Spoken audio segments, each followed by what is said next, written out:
오늘 주식시장 상황 점검해 보겠습니다. 증시 프리즘 송민화 기자와 함께합니다. 송 기자, 오늘 코스피가 장중 내내 약세를 보였는데 일단 2,600선은 지켜내고 끝냈네요. 네, 그렇습니다. 유가증권 시장에서 외국인과 기관의 좀 동반 매도세가 이어지면서 간신히 2,600선을 좀 지켜내는 모습이었습니다. 네. 오늘 유가증권 시장은 전거래일보다 16.29포인트 빠지면서 2,609.5를 기록을 했고요. 또 코스닥 지수는 880선에서 등락을 좀 반복을 하다가 0.07% 상승을 하면서 장을 마쳤습니다. 큰 특징이 없었던 장으로 좀 볼 수가 있는데요. 유가증권 시장에서 개인은 홀로 4,305억 원어치를 사들인 반면에 외국인과 기관은 각각 3,594억 원, 785억 원을 순매도하면서 하락장을 견인했습니다. 네, 오늘도 그렇지만 최근 들어서 이제 개인과 외국인들의 매수 패턴이 이제 극단적으로 좀 엇갈리는 경우가 많은데 지금 시점에서는 좀 어떻게 해석을 하는 게 좋을까요? 네, 일단 이 뒤에 있는 표를 한번 함께 보시겠습니다. 이달 들어서 유가증권 시장에서 이 개인 투자자들은 모두 1조 5천억 원이 넘는 그런 주식을 팔아치웠습니다. 네. 이는 좀 같은 기간, 이 기관과 외국인이 사들인 그런 물량을 합한 것과 좀 맞먹는 그런 수치였는데요. 기관의 팔자세와 또 개인의 팔자세와 또 기관과 외국인의 사자세에 대해서 증권가는 각각의 그런 투자 기간 그리고 성향이 다르기 때문이다라고 분석을 했습니다. 유가증권 시장이 단기간에 2,600선까지 도달을 하면서 숨고르기에 나설 것이다라는 예측이 가능한 만큼 기관과 외국인보다 상대적으로 단기 투자를 더 선호하는 개인들은 적극적으로 매도세에 나섰다라는 분석입니다. 네. 다만 이 증권사들이 이달 초에 하반기 이 코스피 상단을 2,650에서 최대 2,900선으로 제시를 하면서 하반기 전망치가 더 높아진 만큼 중장기적으로 매수를 이어가는 기관과 외국인의 매매 패턴에 더욱더 주목을 해볼 필요가 있어 보이는데요.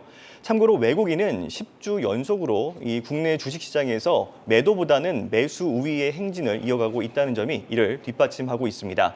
또 지난달 이후부터는 연기금 성격의 미국 자금과 또 유럽을 제외한 기타 국가의 영향력이 점점 더 커지는 추세를 보이고 있습니다. 네. 네, 이제 곧 2분기 실적 시즌이 시작이 됩니다. 이 실적 시즌 어떤 전망들이 좀 나오고 있습니까? 네, 이달까지 좀 마무리가 된다면 기업들은 하나둘씩 이제 2분기 실적들을 내놓게 될 텐데요. 실적 컨센서스를 통해서 이 호실적이 좀 예상이 되는 섹터는 2차 전지와 방산주로 좀 분석이 되고 있습니다. 네. 특히 이 2차 전지의 경우에는 에코프로 형제와 또 포스코 퓨처엠의 호실적이 예상이 되는데요.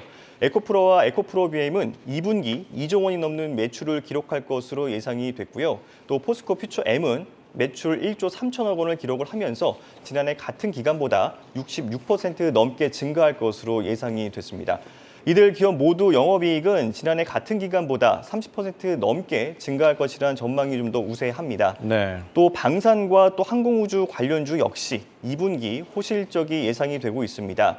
특히 폴란드 수주 3인방인 이 한화에어로스페이스와 또 현대로템, 한국항공우주산업 카이의 실적이 눈에 띕니다. 네.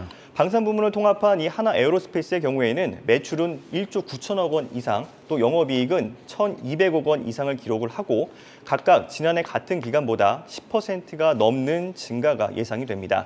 현대로템과 카이도 두 자릿수의 매출 증가세가 좀 예상이 되는 가운데 현대로템은 영업이익이 전년보다 무려 120%가 넘게 증가할 것으로 전망이 되는 점은 고무적입니다.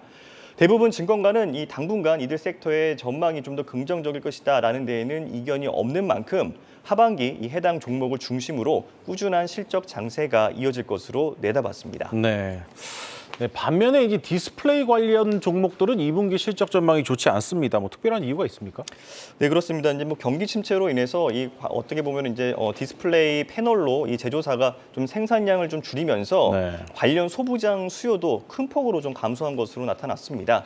이 디스플레이 관련 대표 종목들은 뒤에 보시는 바 좀 같습니다. 디스플레이 구동칩을 주력으로 생산하는 LX 세미콘의 올해 2분기 매출과 또 영업이익 전망치는 전년 동기 대비 각각 16.5% 그리고 63.8% 줄어들 것으로 예상이 됩니다.